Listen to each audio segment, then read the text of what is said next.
السلام علیکم بچوں، آج ہماری کہانی کا موضوع ہے نیکی کا صلہ۔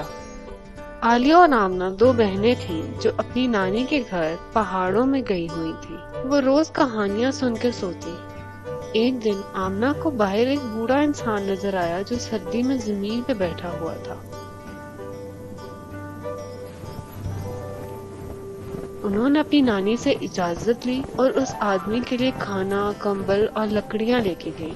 اس آدمی نے ان کا بہت شکریہ ادا کیا۔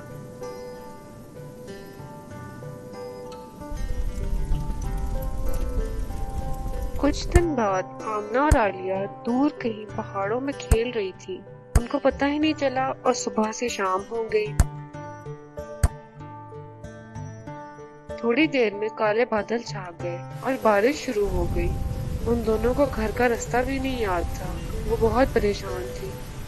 اتنے میں وہی بوڑھا آدمی آیا اور عالیہ نے اس کو بتایا کہ ہم رستہ بھول گئے ہیں اور اس بارش میں ہمارے لیے واپس جانا بہت مشکل ہے۔ بوڑھے آدمی کو رستہ یاد تھا۔ وہ ان کو ان کے گھر خیریت سے لے آیا۔ عالیہ اور آمنہ بہت خوش ہوئیں اور اس آدمی کا بہت شکریہ ادا کیا۔ بارش رکنے تک وہ ان کے گھر پہ ہی رکا اور پھر وہ اپنے راستے چلا گیا۔